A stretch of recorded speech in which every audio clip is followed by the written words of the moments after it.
أعوذ بالله من الشيطان اللعين الرجيم بسم الله الرحمن الرحيم الحمد لله الذي لم يتخذ ولدا ولم يكن له شريك في الملك ولم يكن له ولي من الذل وكبره تكبيرا. صلوات.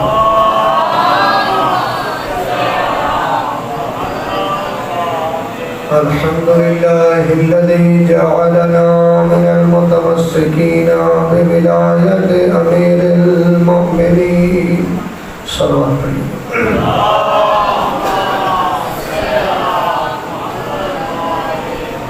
الصلاة والسلام والتحية والإكرام للرسول المسجد المصطفى الأمجد المحمود الأحمد أبي الزهراء محمد المصطفى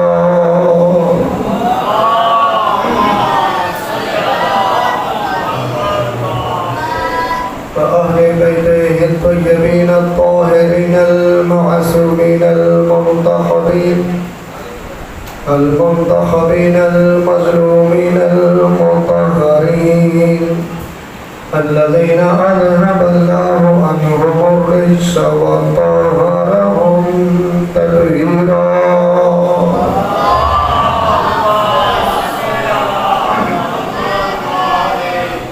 واللعنة الدائمة على أعداء الدين أجمعين من يومنا هذا إلى قيام يوم الدين.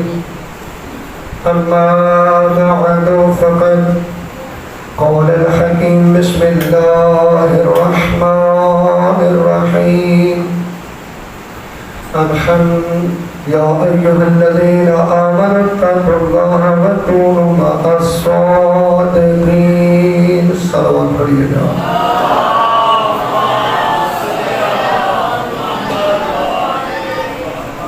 نعرہ تکبیر، نعرہ رسالت، نعرہ رسالت، نعرہ حیدری، نعرہ حیدری، حسینیت، حسینیت، یزیدیت، یزیدیت، امام حسین علیہ السلام کے قاتلوں پہ لعنت، برائے محمد بلند تک صلوات.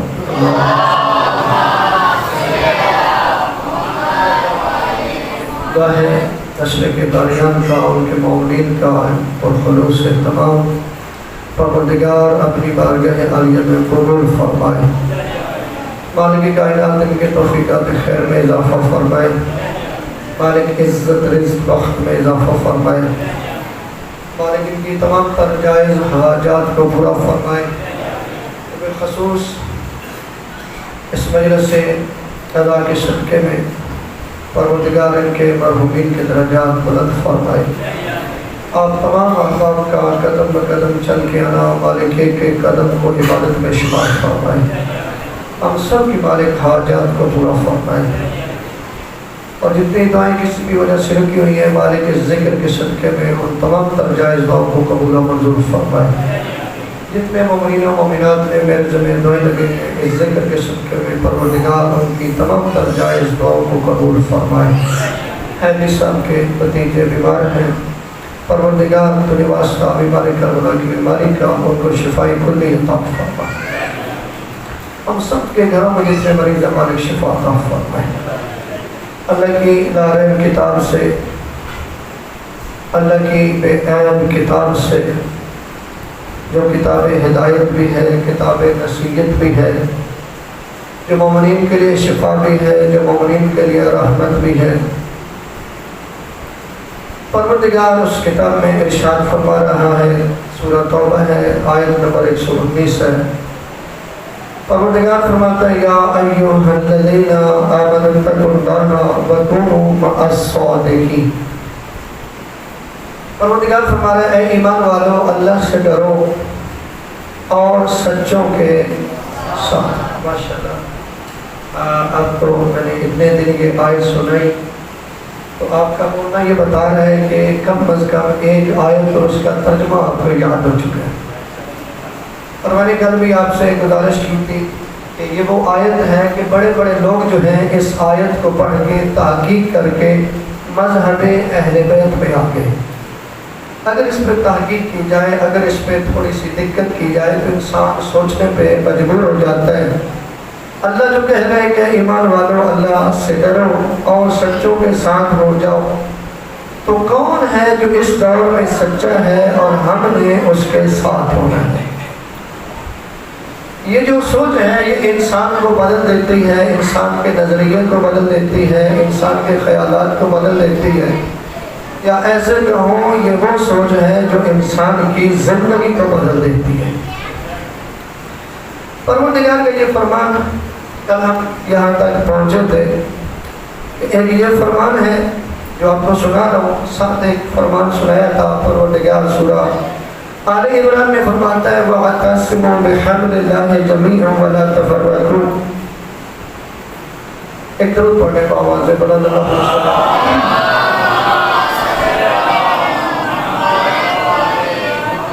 پروردگار فرماتا ہے اللہ کی رسی کو مضبوطی سے پکڑ لو اور فرقے فرقے نہ ہو جاؤ۔ اور ساتھ ایک نبی اعظم کی حدیث سنائی تھی کہ نبی فرماتے ہیں مَن مَاتَ وَلَمْ يَعْرِفْ امام زمانے ہی فقد مات میتۃ جاہلیہ، کہ نبی فرماتے ہیں اگر کوئی شخص زمانے کے امام کی پہچان کیے بغیر مر گیا تو وہ جہالت نہیں جاہلیت کی موت مرا۔ یعنی یہ حدیث اور آیت اس سے پتہ چلتا ہے ہم سب کو اللہ کہہ رہے سچوں کے ساتھ ہو جائے، نبی کہہ رہے کہ ہر دور میں ایک نہ ایک امام ہوگا۔ اس سے پتہ چلتا ہے کہ وہی جو صدیق ہے وہ کوئی اور نہیں، وہ امام ہی ہو سکتا ہے۔ یہاں تک بات پہنچی تھی کہ آج میں تھوڑا سا پیچھے چل کے پھر آؤں گا امام زمانہ پہ، تو کل میں آپ کو سفر کر کے امام زمانہ پہ پہنچایا تھا۔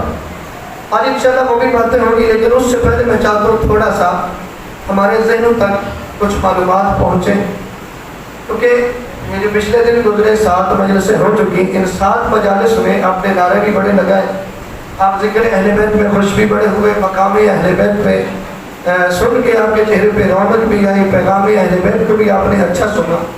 آج کی جتنی مجلس ہے یہ ساری کی ساری معلومات پہ مبنی ہے۔ میں آپ سے اپیل صرف یہی کروں گا کہ آج کی مجلس جو ہے وہ ماحول کی نظر نہ ہو، آج کی مجلس پہ آپ نے یہاں سے توجہ رکھنی ہے۔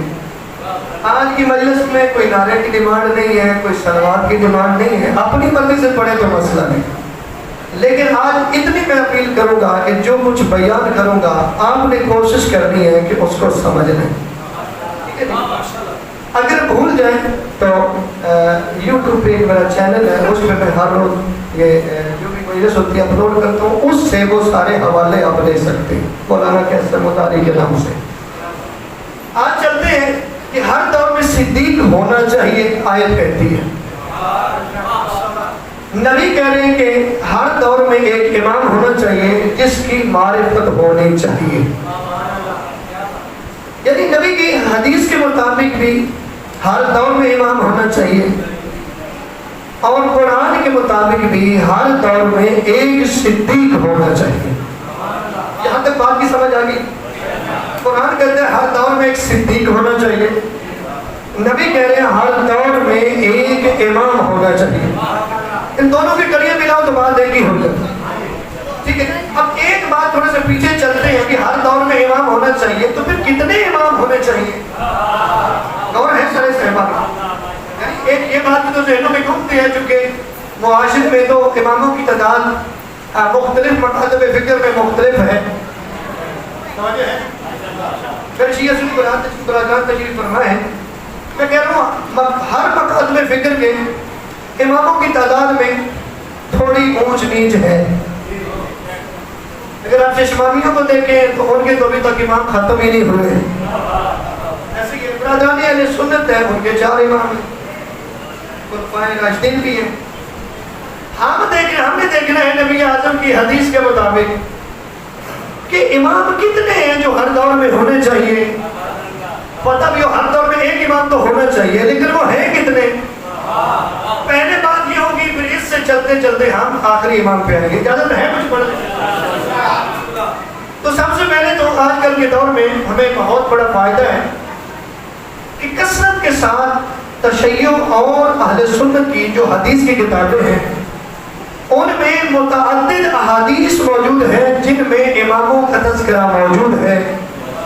بھی نبی کی احادیث ہیں کہ امام کتنے ہوں گے. امام میں نے اس لیے کہا کہ آپ نے صرف یہاں سے میرے ساتھ رہنے کیونکہ آج ذرا معلوماتی گفتگو ہو جائے جس کی بہت ضرورت ہے اس دور میں. میں نے ایک مجلس میں بتایا کہ آج وہ دور ہے کہ اس دور میں ہمارے جو بچے جاتے ہیں سکول جاتے ہیں کالجز جاتے ہیں یا بچیاں جاتی ہیں ان پہ سوال ہوتا ہے اس سوال کا جواب دیں اس سوال کا جواب دیں.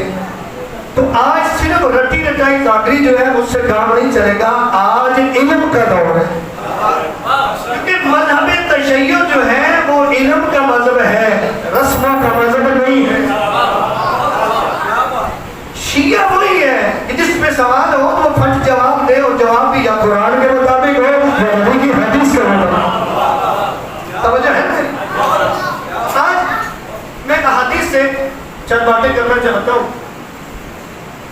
پہلی تو بات یہ ہے کہ کثرت کے ساتھ احادیث برادران اہل سنت کی بہت بڑی کتاب صحیح بخاری میں موجود ہے، صحیح مسلم میں موجود ہے، صحیح ترمذی میں موجود ہے، ابی داؤد میں موجود ہے، مسند احمد بن حنبل میں موجود ہے.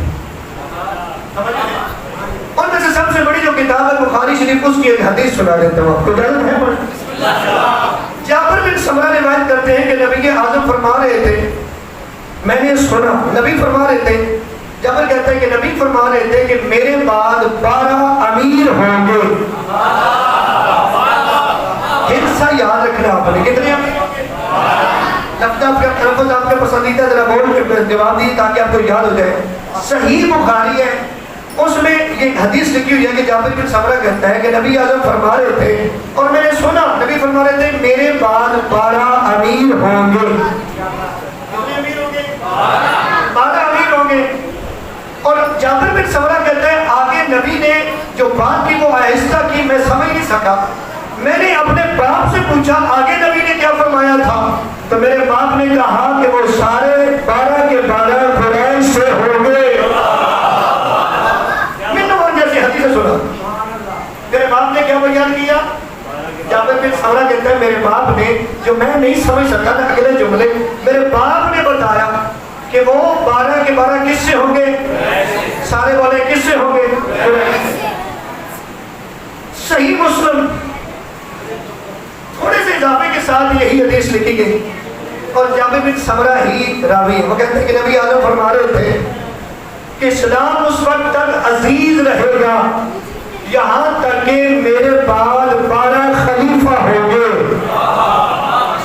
کتنے خلیفہ ہوں گے؟ 12 خلیفہ ہوں گے. آگے وہ فرماتا ہے کہ آگے نبی اعظم نے آہستہ بات کی اس کی مجھے سمجھ نہیں آئی.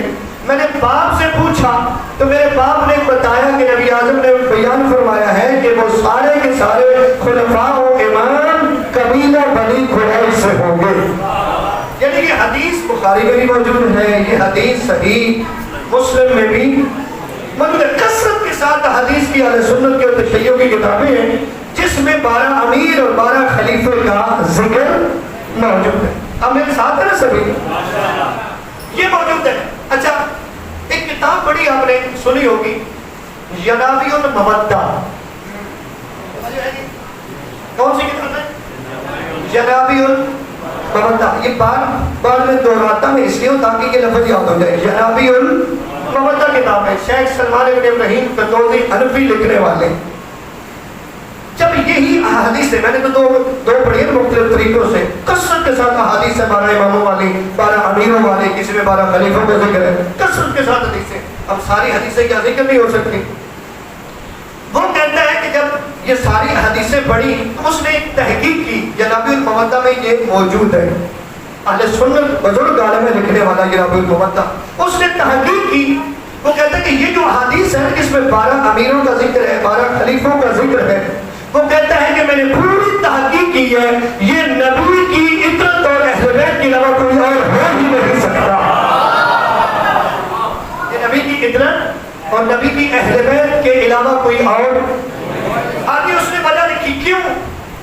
کہا اس لیے کیونکہ خلفاء جو 4 ہیں وہ بھی تعداد پوری نہیں ہوتی، ادھر عدد 12 ہے، خلفاء راشدین تو ہو نہیں سکتے۔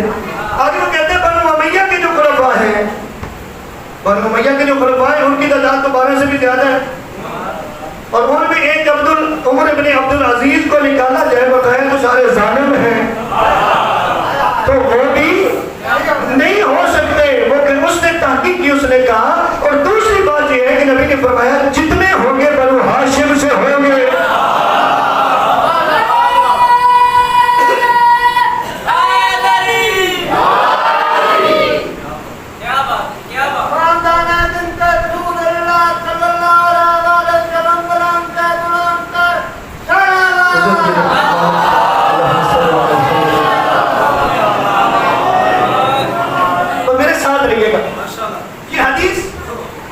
یہ تحقیق سن لی اپنے برادران اہل سنت کے معروف عالم دین جناب المعدہ لکھنے والے، انہوں نے کہا اس ایک حدیث سے پتہ یہ چلتا ہے کہ یہ نبی کی اہل بیت اور عترت کے اماموں کے علاوہ کوئی اور امام نہیں ہوتا۔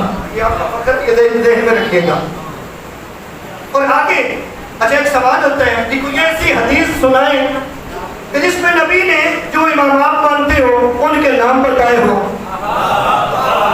یہ سوال ہوتا ہے کہ نہیں ہوتا؟ یہ بھی اسی سلمان ابن ابراہیم قندوزی حربی جناب المودہ نے اس حدیث کو لکھا، سنا دو نہیں؟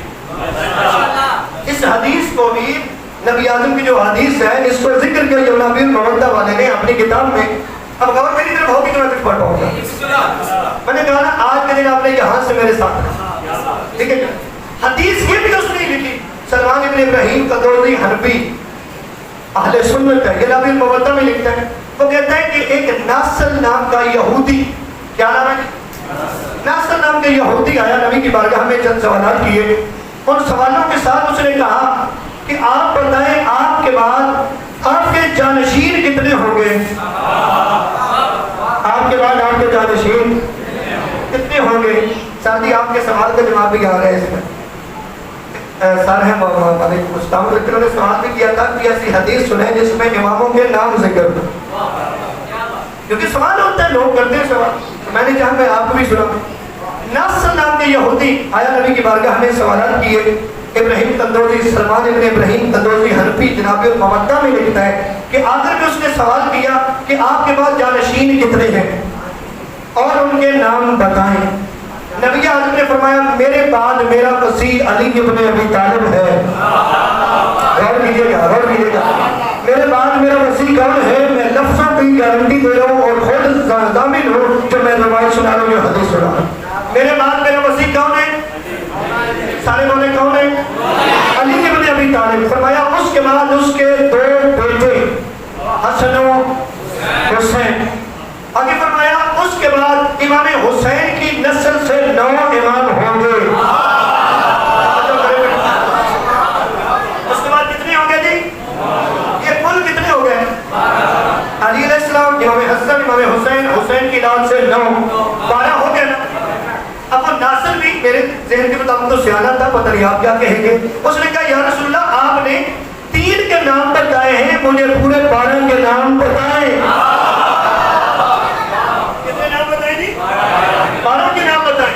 تو نبی نے فرمایا کہ میرے بعد میرا جانشین علی، ان کے بعد حسن، ان کے بعد حسین، اس کے بعد جب حسین دنیا سے چلے جائیں گے، حسین کے بعد حسین کے بیٹا علی زین العابدین، جب علی زین العابدین دنیا سے رخصت ہو جائیں گے، لفظوں کا ذمہ دار ہو۔ امام نبی نے باقاعدہ نام جو ہے چھڑائے ہیں ناصر کو۔ علی زین العابدین جب رخصت ہو جائیں گے، ان کے بعد ان کے بیٹے محمد الباقر ہوں گے، جب محمد باقر چلے جائیں گے، رخصت ہو جائیں گے دنیا سے، ان کے بعد امام جعفر صادق ہوں گے، ان کے بعد جب وہ چلے جائیں گے، وہ رخصت ہو جائیں گے، ان کے بعد امام موسیٰ کاظم ہوں گے۔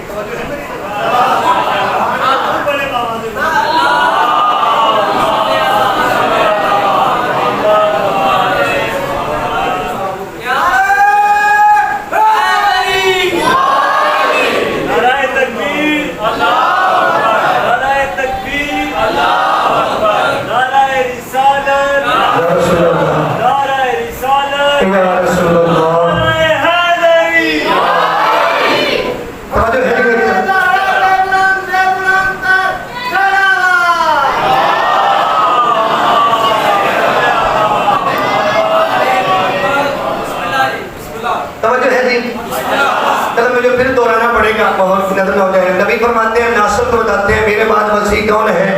علی ابن ابی طالب، اس کے بعد امام حسن، اس کے بعد امام حسین. جب ناموں کی باری آئی فرمایا جب امام حسین چلے جائیں گے تو ان کے بیٹے علی زین العابدین، ان کے بعد جب وہ رخصت ہو جائیں گے تو محمد باقر، جب وہ رخصت ہو جائیں گے تو ان کے بعد امام جعفر صادق، جب وہ رخصت ہو جائیں گے ان کے بعد امام موسیٰ کاظم علیہ السلام، جب وہ رخصت ہو جائیں گے ان کے بعد امام علی رضا علیہ السلام، جب وہ رخصت ہو جائیں گے ان کے بعد امام محمد تقی علیہ السلام، جب وہ رخصت ہو جائیں گے ان کے بعد امام علی نبی علیہ السلام، جب وہ رخصت ہو جائیں گے تو ان کے بعد امام حسن عسکری علیہ السلام، جب وہ رخصت ہو جائیں گے تو امام مہدی آخر الزمان آئیں گے.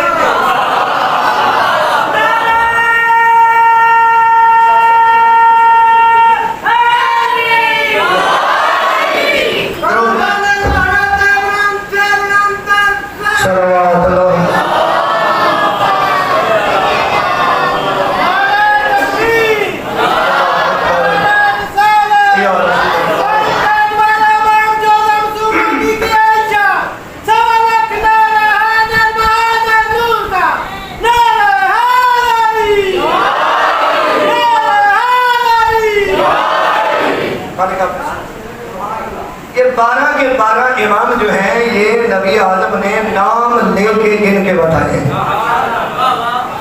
اور ایک اور حدیث کسی نے لکھی ہے جناب محمد والے نے ایک اور حدیث لکھی ہے، اس میں باقاعدہ مناقب سے اس نے حدیث لکھی اور اس میں باقاعدہ ان اماموں کے القابات کا بھی ذکر کیا ہے.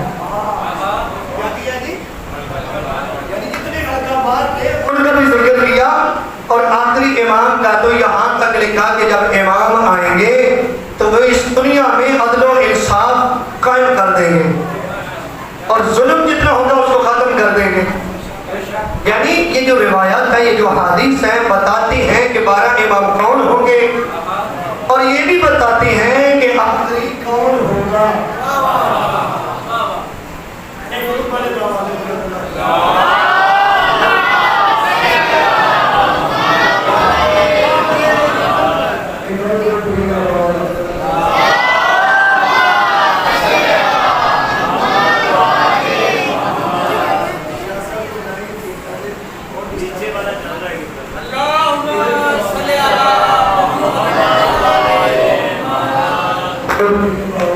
اللہم صلی علی محمد وعلی محمد. ایک اور درود پڑھ لیں.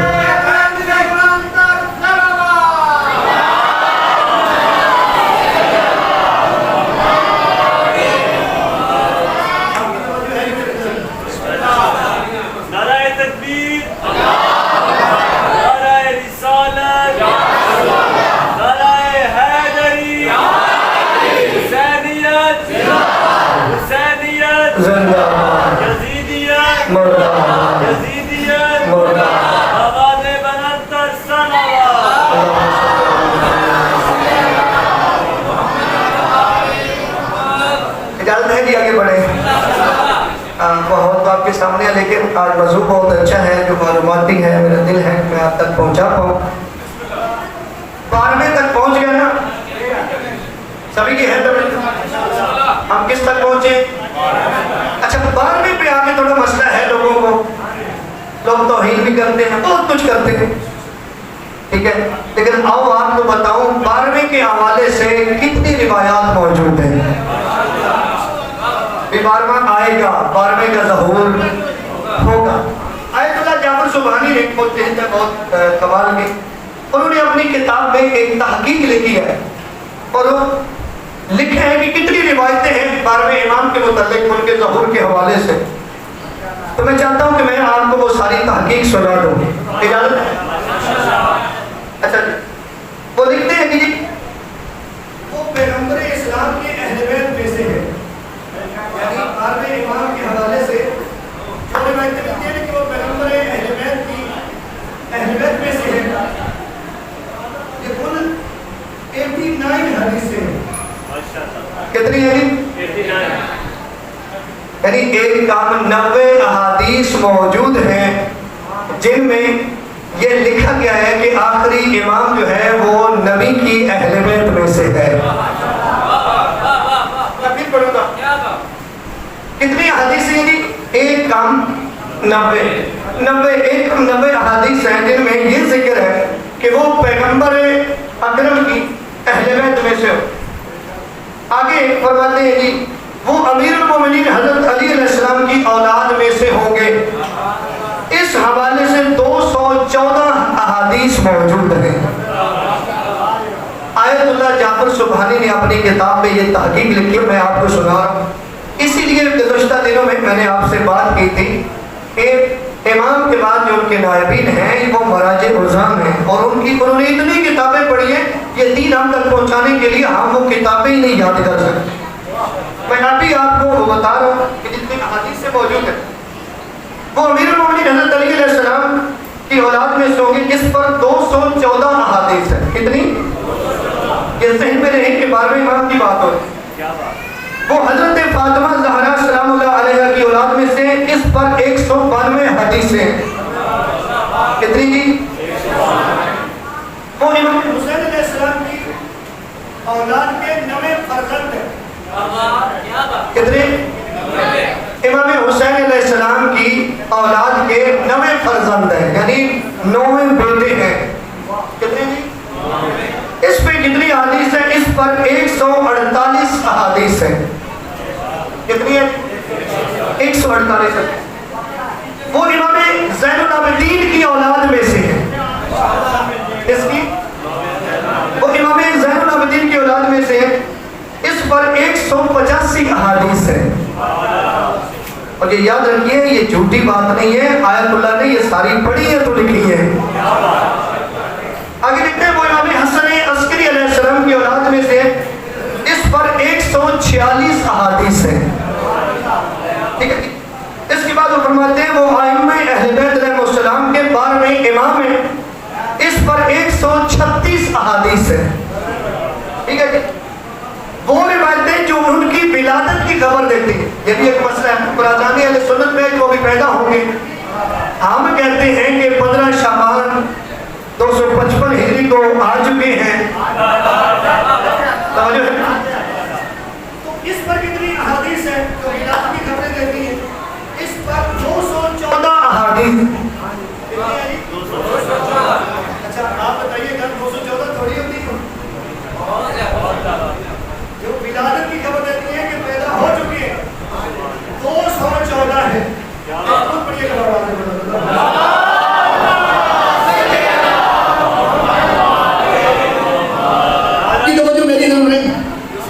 اجازت ہے میں آگے پڑھ لوں؟ مالک آپ کو سلام رکھیں، درود پڑھیے گا بآواز بلند اللہم صلی اللہ علیہ وسلم۔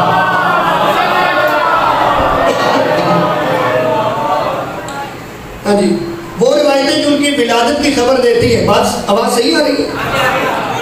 اس پر جناب 214 احادیث ہیں۔ ان کی عمر طولانی ہوگی، یہ بھی ایک مسئلہ ہے۔ وہ کہتے ہیں اتنی لمبی عمر کیسے ہو سکتی ہے؟ کیا جی؟ اتنی لمبی عمر کیسے ہو سکتی ہے؟ آپ کہتے ہیں اتنا عرصہ ہو گیا، یعنی 1200 سال سے بھی زیادہ عمر ہو چکی ہے، یہ کیسے ہو سکتا ہے؟ حضرت خضر کی مان لیتے ہیں، توجہ نہیں کی میرے خیال سے۔ حضرت عیسیٰ علیہ السلام چوتھے آسمان پہ یہ مان لیتے ہیں، یہ مان لیتے ہیں۔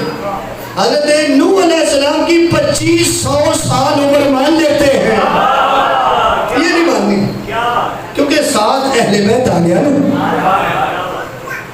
تو ہمارے یہاں کیا ہے؟ ان کی عمر طولانی ہوگی۔ اس پر کتنی احادیث ہے؟ اس پر احادیث 318 ہے۔ کتنی حدیث ہے؟ 318۔ وہ طویل مدت تک غیبت میں رہیں گے، اس پر 91 حدیثیں، 91 حدیثیں۔ ان کے ظہور پر اسلام عالمگیر ہوگا، یعنی دنیا پوری میں اسلام ہوگا، اس پر 27 احادیث ہیں۔ وہ زمین کو عدل و انصاف سے بھر دیں گے، اس پر 132 احادیث ہیں۔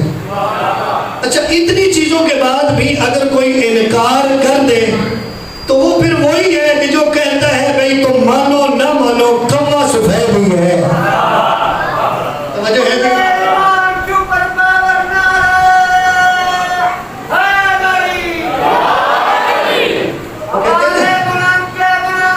صلوات اللہ صلی اللہ علیہ وسلم۔ وہ ایک مثال بنی ہے کہ بچہ جو ہے وہ امتحان دے کے آیا، گھر میں آئے تو پوچھا بھئی امتحان کیسے دیا؟ کہا بڑا اچھا امتحان دیا۔ تو کہا کیا سوال تھا؟ تو اس نے کہا جی مجھ سے پوچھا کیا کوے کا رنگ کیسا ہے؟ تو کہا تو نے کیا بتایا؟ کہا میں نے سفید بتایا ہے۔ تو کہا یہ تو غلط ہے، سفید تو نہیں ہوتا، اس کا رنگ تو کالا ہوتا ہے۔ اس نے کہا اماں میں نے ماننا نہیں ہے تو پھر ہوگا کیسے؟ بات ہے اصل میں یہ، جب اتنی احادیث موجود ہو اور پھر بھی نہ مانو نہ مانو نہ مانو، پھر اس کو پتہ نہیں کون منوائے گا۔ کہ ضرور پڑھیے گا بابا سے بولو۔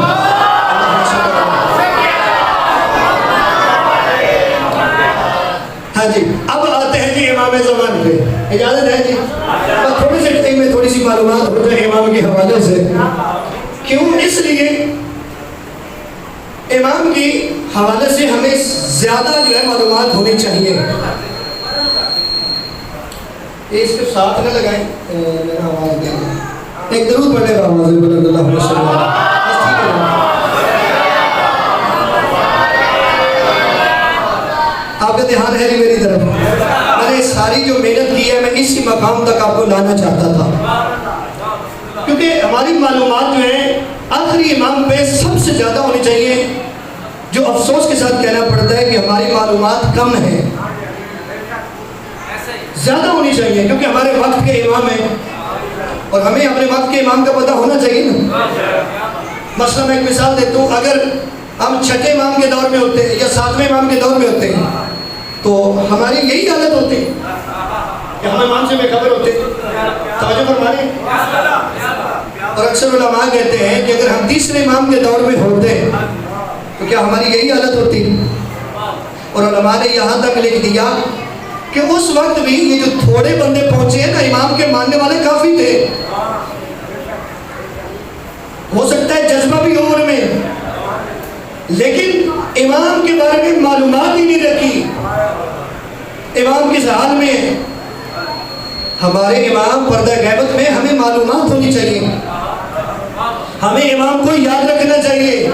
اور یہ یاد رکھیں کہ ہم امام کو یاد نہیں بھی رکھتے، لیکن یاد رکھیں امام ہمیں یاد رکھے ہوئے ہیں۔ اگر امام نے ہمیں یاد نہ رکھا ہوتا تو یہ بھی ذہن میں بات بٹھا لیں گے، جو دنیا کے واقعات حادثات میں بہت کچھ بیان کر سکتا ہوں، جو کچھ ہو رہے ہیں عزاداری میں جو ہو رہے ہیں، اور پھر بھی آپ کامیاب ہیں۔ اگر امام نے آپ کو یاد نہ رکھا ہوتا تو یہ ناسبیت آپ کو ختم کر دیتی۔ امام نے آپ کو یاد رکھا ہے، اور پھر جو آپ کھا رہے ہیں، یہ جو رزق میں اضافہ ہو رہا ہے، رزق میں وسعت ہو رہی ہے، یہ کس کی وجہ سے؟ بولنے میرے ساتھ آپ نے، امام کی وجہ سے۔ کیوں؟ اگر اس دنیا میں حجت خدا نہ ہو تو زمین و آسمان کے درمیان جو کچھ ہے تباہ و برباد ہو گئے۔ اس کا مطلب ہے چاند اور سورج اپنے مدار میں حرکت کر رہے ہیں تو یہ بھی تیرے امام کی وجہ سے۔ امام نے تجھے یاد رکھا ہوا ہے۔ اچھا، قرآن کے فیصلے میں کہ احسان کا بدلہ، تو جب امام نے تو یہ یاد رکھا ہوا ہے تو ہم کیوں نہ امام کو یاد رکھیں؟ ہمیں معلومات نہ ہو، ہمیں امام کی معرفت حاصل کرنی ہے۔ ایک ہوتا ہے علم، ایک ہوتی ہے معرفت۔ علم کا معنی ہے جاننا، کیا ہے جی؟ معرفت کا معنی ہے پہچاننا۔ علم کا معنی کیا ہے؟ جاننا۔ معرفت کا معنی کیا ہے؟ پہچاننا۔ ہو سکتا ہے علم ہو اور پہچان نہ ہو، توجہ ہے؟ ہو سکتا ہے علم ہو پہچان نہ ہو، لیکن جب پہچان لیا جاتا ہے تو پہچان اپنے ساتھ علم کو بھی رکھتی ہے۔ اس لیے تیرے نبی نے امام کے بارے میں علم کی بات نہیں کی، کہا جس نے اپنے وقت کے امام کی معرفت حاصل نہیں کی۔ بھائی آپ اردو بازار سے کتابیں لے کے امام کی کتاب لے لیں، آپ پڑھ لیں امام کا نام کیا تھا، ان کی کنیت کیا تھی، ان کا القابات کیا تھے، کب پیدا ہوئے، کس کے بیٹے تھے۔ علم تو آ گیا، کیا پہچانا بھی ہے؟ یہ تو علم ہے۔ ہمیں امام کی معرفت ہونی چاہیے، اور معرفت تب ہوتی ہے جب ہم امام کو یاد کریں، ہمیں پتہ چلے امام غیبت میں ہماری ذمہ داریاں کیا ہیں، ہمیں پتہ ہو امام کی غیبت صغریٰ کتنی تھی، امام کی غیبت کبریٰ کب تک ہے۔ توجہ ہے؟ میں نے کل بتایا تھا نا کہ امام نے 300 جانور عقیقے کی صورت میں ذبح کیے. 11ویں امام نے کیوں ذبح کیے تھے؟ بات یاد ہے؟ کس وجہ سے ذبح کیے تھے؟ ماشاءاللہ بزرگوں کو یاد ہے، دیکھ لیں. یہ مقصد تھا تاکہ ہمارے شیعوں کو پتہ چلے کہ 11ویں کا نائب آ چکا ہے. کون آ چکا ہے؟ وہ آ چکا ہے جس کی بشارت نبی دے کے گئے تھے. مسند احمد بن حنبل میں ایک روایت ملتی ہے کہ فرماتے ہیں کہ نبی نے فرمایا کہ اگر اس دنیا کا ایک دن باقی ہو، کتنا جی؟ ایک دن باقی ہو تو اللہ اس دن کو اتنا لمبا کر دے گا کہ بارواں آئے گا بھی، اس دنیا میں اسلام کو پھیلائے گا بھی. اس دن کو اتنا لمبا کر دے گا، یعنی 12ویں سے انکار نہیں ہے. 12ویں کی غیبت جو ہے وہ پہلی غیبت ہے، غیبت صغریٰ، جو ایک روایت میں 68 ایئرز کی ہے، یعنی 68 سال کی ہے، اور ایک روایت میں 69 سال کی ہے. کتنے سال کی؟ 69 سال یا 68 سال کی ہے. اس میں امام کے نائب رہے، 4 نائب تھے جنہیں نواب اربعہ کہتے ہیں. کیا کہتے ہیں جی؟ نواب اربعہ کہتے ہیں. یہ 4 نائبین جو تھے، ان کے ذریعے مومنین سے، اپنے شیعوں سے امام رابطہ رکھتے تھے. لیکن یہاں پہ رک کے میں کہوں گا، امام یہ جو غیبت صغریٰ ہے اس میں گئے کب؟ ابو دیان ایک صحابی تھا، امام کے پاس آیا، کہا 11ویں امام کے پاس آیا، کہتے ہیں آپ کا نائب کون ہوگا؟ امام نے فرمایا کہ آج سے 15 دن کے بعد آنا، اس گھر سے رونے کی آواز ہوگی، وہ کسی اور کی نہیں ہوگی، میرا جنازہ اٹھے گا. جب میرا جنازہ اٹھے گا تو دیکھنا جو میرا جنازہ پڑھائے، دوسرا جو خطوط کا جواب دے، تیسرا جو تھیلیوں میں بتائے کہ ان میں کیا ہے. توجہ ہے جی؟ 3 علامتیں جس میں پائی جائے وہ امام ہوگا. وہ ابو دیان کہتے ہیں، اور امام نے ساتھ یہ بھی کہا کہ یہ بھی یاد رکھنا کہ بعد میں یہ بھی ہوگا کہ لوگ کہیں گے پیدا ہی نہیں ہوا. یہ روایت کے جملے. لوگ یہ کہیں گے کہ وہ تو پیٹ میں ہی مر چکا تھا، یہ روایت کے جملے. وہ کہیں گے کہ وہ پیدا تو ہوا تھا پھر وہ کہیں گم ہو گیا. آج بھی کہتے ہیں نا کہ پیدا ہوگا، توجہ ہے نا، پیدا ہوگا. ہم کہتے ہیں، میں نے 2 حدیث بھی سنائی آپ کو، پیدا ہوگا. تو مولا نے فرمایا یہ علامات اگر تجھے نظر آئے تو وہی تیرا امام ہے. کیا ہے جی؟ وہ کہتا ہے 15 دن کے بعد میں آیا، بس مختصر کروں، جنازے پہ میں نے دیکھا کہ جنازے کے لیے آگے 11ویں امام کے بھائی کھڑے ہوئے. کون کھڑے ہوئے؟ جن کا نام جعفر تھا. کیا نام تھا؟ میں نے اس لیے کہا کہ معلوماتی آج کی مجلس ہے. جعفر نام تھا، جو جعفر کذاب مشہور ہو گئے تھے. کون؟ جعفر کذاب. اور یہ میں یاروں کے ایک جملہ کہہ دوں، جو چھٹے امام کا نام صادق ہے نا، جعفر کے ساتھ صادق، یہ نبی نے کہا کہ وہ صادق ہوگا اس لیے کیونکہ ہم میں سے آگے آنے والی نسل میں ایک کذاب ہوگا، تو اس کا نام صادق رکھا. لیکن وہ بھی پہلے کذاب تھا، پھر توبہ کی تو جعفر تواب مشہور ہوا. کیا مشہور ہوا جی؟ یعنی توبہ کرنے والا. وہ آگے کھڑا ہوا. ابو دیان کہتا کہ اتنے تک ایک بچہ آیا، اس نے کہا کہ آپ جنازہ نہیں پڑھا سکتے، معصوم کا جنازہ معصوم پڑھاتا ہے. اور اس میں اتنا جوش تھا، ولولہ تھا کہ جعفر پیچھے ہٹ گئے. جنازہ پڑھایا. جب جنازہ پڑھایا تو امام نے پیچھے مڑ کر دیکھا، کہا وہ خطوط دو میں جواب دوں. خطوط بھی لے لیے. جب خطوط لے لیے، ابو دیان کہتا میں اس انتظار میں تھا کہ اب وہ 30 علامت پوری ہو، وہ جو تھیلیوں میں جو کچھ ہے اس کا جواب دے. اتنے تک قوم کے لوگ گئے، امام اندر چلے گئے تھے. انہوں نے کہا کہ امام کون ہے؟ لوگوں نے جعفر کو آگے کیا. کہا اگر تم امامت بتاؤ ان تھیلیوں میں کیا ہے. یعنی یہ آپ کو پتا چلا کہ سچے اور جھوٹے کا پتا چل جاتا ہے. یہ پیچھے بھی بڑے لوگوں کے ساتھ ہوا کہ جو ایسے ہی بیٹھے تھے نا، ان کے سامنے لوگ آتے تھے کہ ہمیں تو نبی نے کہا تھا کہ اتنے اونٹ دوں گا. پتہ نہیں اب ہے. تو کہا ان چیزوں کا مجھے پتہ نہیں ہے، ان چیزوں کا پتہ اس دروازے سے ملتا ہے. تو حق امام تھے. اس جعفر کذاب نے کہا کہ نہیں ان چیزوں کا تو مجھے پتہ نہیں. اتنے تک اندر سے غلام آیا, کہا یہ تھیلیاں مجھے تو میرے امام نے منگائی ہیں. ابھی ادھر اطلاع نہیں کی تھی, اندر پہلے سے پتہ ہے ان تھیلیوں کو. کہا ہم ایسے نہیں دیں گے, پہلے بتانا پڑے گا ان تھیلیوں میں کیا ہے. کہا مجھے امام نے بتایا ہے اس میں 200 اشرفیاں ہیں اور ہر تھیلی میں 10 اشرفیاں جالی اور پھیلتی ہے. دالی 10 جو ہے وہ کتنی کیا ہے, جالی اور پھوٹی. کہا یہ تجھے کس نے بتایا؟ کہا میرے وقت کے امام نے مجھے بتایا. یہ تینوں باتیں پوری ہو گئی. المختصر غیبت صغرا, یہ ضروری تھی جو میں نے بتایا. غیبت صغرا میں 4 نائب تھے میرے امام کے. پہلے نائب کا نام تھا عثمان بن سعید. کیا نام تھا جی؟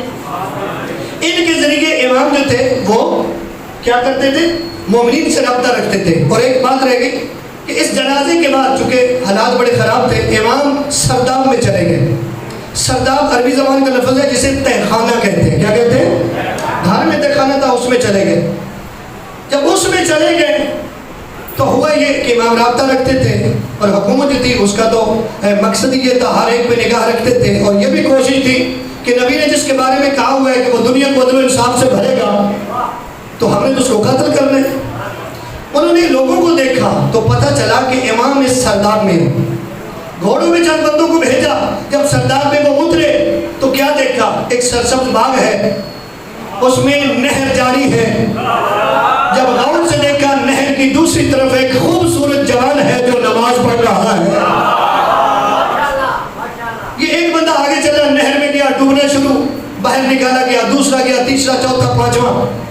جب یہ ڈوبتے ڈوبتے بچے واپس آ گئے, عباسی خلیفہ کو جب پتہ چلا, کہا یہ بات کسی کو پتہ نہ چلے, اگر پتہ چلی تو لوگ اس امام کی امامت کو مان جائیں گے. کچھ دنوں کے بعد وہ چپ ہو گیا. کچھ دنوں کے بعد اسے پتہ چلا کہ یہ سرداب جو ہے یہاں تو شیعیت کا مرکز بنتا جا رہا ہے. اس نے ایک فوج تیار کی جس کا ایک نہایت متعصب بندہ لیڈر مقرر کیا, بھیجا. جب بھیجا تو اس نے کیا کیا, اس نے پہلے تو مولا کے گھر کا گھیراؤ کیا. گھیراؤ کرنے کے بعد پھر جب سرداب کے قریب گئے تو قرآن کی تلاوت کی آواز آ رہی تھی.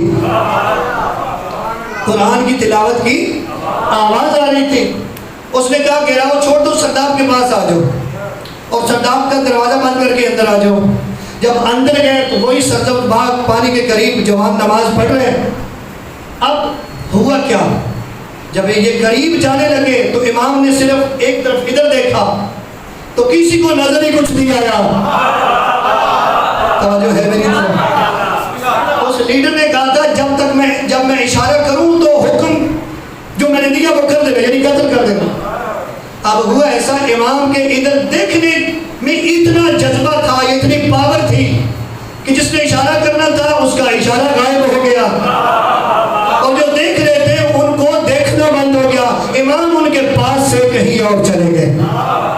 اس کے بعد پتہ نہیں وہ کہاں گئے, لیکن 4 نائب تھے. 69 سال کی غیبت صغرا بات لمبی ہوگی چونکہ حالات تھوڑے خراب ہو گئے تھے سفریقے کی وجہ سے, تو میں اب اور تھوڑا شارٹ کر کے ایک نتیجے پہ آ جاتا ہوں. اجازت ہے؟ میں سنا 5-6 منٹ میں ختم کریں گے. 4 نائب تھے امام کے. یہ کیا کرتے تھے, مومنین کے جو سوالات ہوتے تھے 1 مہینے بعد 2 مہینے بعد اکٹھے کر کے امام کے پاس لے جاتے تھے اور امام ان کے جوابات دیتے تھے. کیا کرتے تھے؟ پہلا جو نائب تھا, یاد رکھ لیجئے گا, پہلا نائب جو تھا اس کا نام تھا محمد بن عثمان. اس کے بعد دوسرا نائب تھا جس کا نام تھا عثمان بن سعید, یہ اسی کا بیٹا تھا. اس کے بعد حسین بن روح. کون تھا؟ اسی دور میں ایک بہت بڑا عالم تھا تشیع کا جس کا نام ابو الحسن شلغمانی تھا. کیا نام تھا جی؟ یہ بہت بڑا عالم تھا اور اپنے علم کی وجہ سے اسے یقین تھا کہ امام 3 نمبر پہ مجھے اپنا نائب بنائیں گے. اب جب امام نے حسین بن روح کو بنا دیا تو یہ تعصب میں آ گیا, حسد میں آ گیا. اس نے اہل بیت کے خلاف کتابیں لکھنا شروع کر دی. اور میں دبے لفظوں میں کہہ رہا ہوں, یہ جو آج شیعت میں انتشار ہے اس کی بہت بڑی وجہ ابو الحسن شلغمانی ہے. میں نے جملہ کہہ دیا اگر آپ کی توجہ. حافظ بشیر صاحب نے ایک کلپ میں اس کا نام لیا ہے، اور یہ وہ بندہ ہے جو پہلے بہت بڑا عالم تھا، بہت بڑا عالم تھا، شیعوں کی حمایت میں بڑی کتابیں لکھی، لیکن جو ہی حسد آیا کہ مجھے نائب کیوں نہیں بنایا گیا، تو اس نے خلاف کتابیں لکھنا شروع کیا۔ لوگ کشمکش کا شکار، اب کس کی مانے؟ یہ بھی تو بڑے فضائل لکھتا تھا، اس کی مانے، ادھر ان کی مانے۔ اس وقت امام کا ایک خط آیا جس میں لکھا ہوا تھا کہ یہ گمراہ ہو چکا ہے۔ یہاں تک کہ حافظ بشیر صاحب نے تو روایت میں پڑھا کہ امام نے اس پہ لعنت کی۔ کیا کیا؟ لعنت کی۔ اس کا مطلب ہے بڑے سے بڑا بھی عالم ہو جائے نا، توجہ ہے کچھ میری طرف، اگر امام کے نقش قدم پہ نہیں چلتا تو وہ لعنت کا حقدار ہو جاتا ہے۔ تاریخ میں آپ کو ملیں گے ایسے۔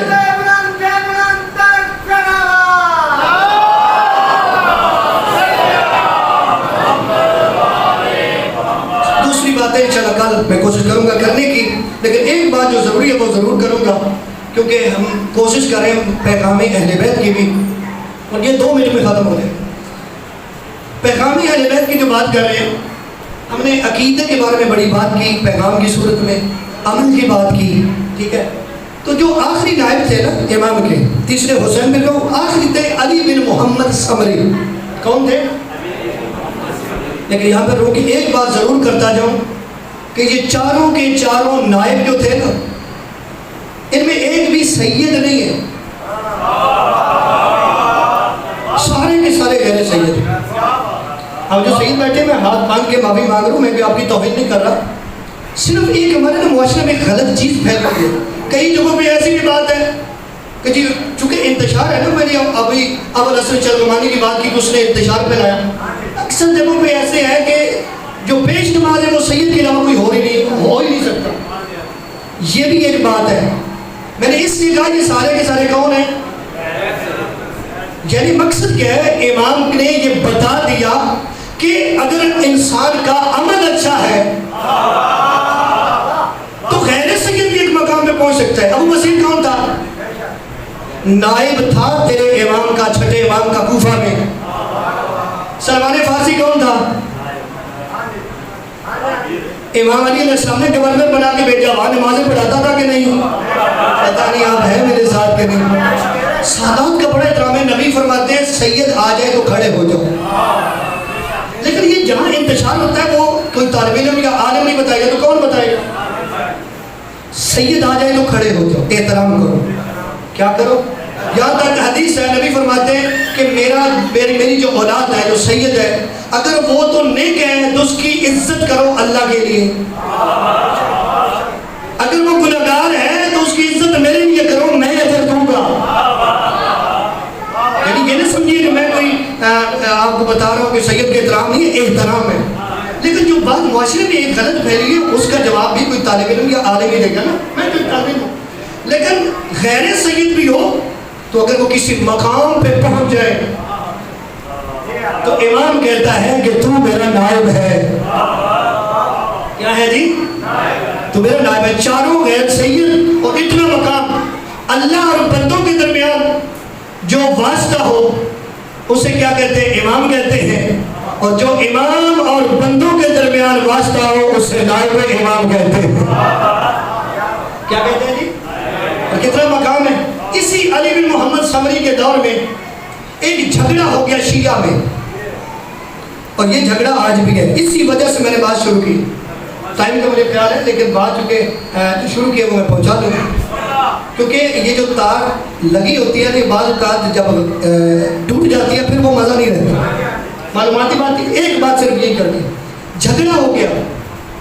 جھگڑا کیا ہوا؟ جھگڑا یہ ہوا کہ ایک عقیدہ نکل آیا کہ جی عقیدہ یہ ہے کہ جی نبی اور علی کا خدا وہ ہے، خالق وہ ہے، بقایا مخلوق نبی اور علی نے خلق کی۔ یہ عقیدہ بن گیا اور لڑائی جھگڑا شروع ہو گیا۔ علی بن محمد سمری کے پیغام لے کے گئے امام کی بارگاہ میں، اور یہ باتیں جو ہے توقیع مبارک جو امام کی اس میں موجود ہے، یہ ذہن میں رکھیے گا، لفظوں کا میں ذمہ دار ہوں۔ توقیع مبارک کسے کہتے ہیں؟ توقیع مبارک وہ ہے کہ جو امام پیغام بھیجتے تھے نا مومنوں کو، اس کو لکھ لیا جاتا تھا اصطلاح دین میں اسے توقیع مبارک کہتے ہیں. کیا کہتے ہیں؟ توقیع مبارک. اس میں یہ بات موجود ہے. کہا کہ یہ ایک جھگڑا ہو گیا مومنین میں، شیعوں میں، کہ اللہ نبی اور علی کا خالق ہے اور نبی اور علی جو ہے وہ دوسری ساری کائنات کے خالق ہیں. جب یہ بات علی بن محمد سمری نے پہنچائی امام کی بارگاہ میں تو امام نے فرمایا یہ بات درست نہیں ہے. حق تو یہ ہے اللہ خالق کل شیء، اللہ تمام چیزوں کا خالق ہے. میرا بھی خالق اللہ ہے، نبی کا خالق بھی اللہ ہے، انبیاء کا خالق بھی اللہ ہے، علی کا خالق بھی اللہ ہے، کائنات کا خالق ہے. اور اگلا جملہ امام نے فرمایا ان لوگوں پہ ہم سخت ناراض ہیں. یہ جملہ نہ ہو تو میں مجرم ہوں، اگر توقیع میں نہ ہو تو میں مجرم ہوں. صرف یہی جملہ نہیں، امام نے فرمایا یہ جو لوگ ہیں انہوں نے ہمیں بہت ناراض کیا اور ان کا عقیدہ مچھر کے پر کے برابر بھی نہیں ہے. ان کے عقیدے کا وزن، اگر میں ایک جملہ بھی اپنی طرف سے بولوں تو میں گنہگار گا. ان کی عقیدے کا وزن مچھر کے پر کے برابر بھی. مجھے اتنا بتا دیں کہ جس کی عقیدے کا وزن مچھر کے پر کے برابر امام کے نزدیک نہیں ہے اس کا عمل کیا ہوگا؟ پتہ نہیں اب ہے میرے سارے ان کا کیا عمل ہوگا؟ ان کا کوئی عمل ہوگا؟ آپ سے گزارش یہی ہے، جہاں امام کی بات ہوئی ہے ہماری ذمہ داری ہے کس دور میں. اور یاد رکھیے امام کی غیبت کی جہاں وجہ بیان کی گئی نا، اور میں ایک تو وجہ یہ تھی کہ لوگ قتل کرنا چاہتے تھے، دوسری وجہ یہ کہ مومنین کا غیبت میں امتحان ہے. امام کی غیبت میں مومنین کا امتحان ہے کہ عقیدے میں پکے رہتے ہیں کہ نہیں. آپ سوچو کہ جہاں امام یہ کہہ رہے ہیں تو پھر آپ کو پتہ نہ چل گیا کہ تشیع کیا ہے اور نصیریت کیا ہے. آخری سوال آپ پہ کہہ رہا ہوں، اصول دین کتنے ہیں؟ سارے بولے 5 ہیں. آپ 6 بنا سکتے ہو. بڑے بڑے بہادر لوگ ہوتے ہیں، کر لیتے ہیں، کر سکتے ہیں. اصول دین 6 بنا سکتے ہیں. اچھا چلو بڑھا نہیں سکتے تو آپ ایسا کرو توحید سے پہلے امامت کو لے آؤ. لا سکتے ہو؟ اچھا چلو توحید بھی اعلیٰ ہستی ہے، نبوت سے پہلے امامت لاؤ، یعنی توحید، عدل، امامت، نبوت ہو جائے گا. اس کا مطلب ہے دین ہماری مرضی کا نام. دین میں رد و بدل ہم اپنی مرضی سے. دین اللہ کے قانون کا نام ہے، اہل بیت کے پیغام کا نام ہے. اللہ قرآن میں کہتا ہے مت مرنا مگر مسلمان ہو کے مرنا. اللہ قرآن میں کہتا ہے مت مرنا صاحب ایمان ہو کے مرنا. جب امام سے چھٹے امام سے پوچھا گیا مولا ایمان کیا ہے، آخری بات ایمان کیا ہے، امام نے فرمایا اقرار باللسان، تصدیق بالقلب، عمل بالارکان. فرمایا زبان سے اقرار اور دل میں یقین پیدا کرنا، اور جب دل اور زبان مل جائے تو پھر کردار کے ذریعے دنیا کو بتانا. یہ ایمان ہے، یہ مومن ہے جس کے زبان سے اقرار بھی ہو، دل میں یقین بھی ہو، اور اس کے عمل و کردار سے پتہ چلے کہ یہ مومن ہے.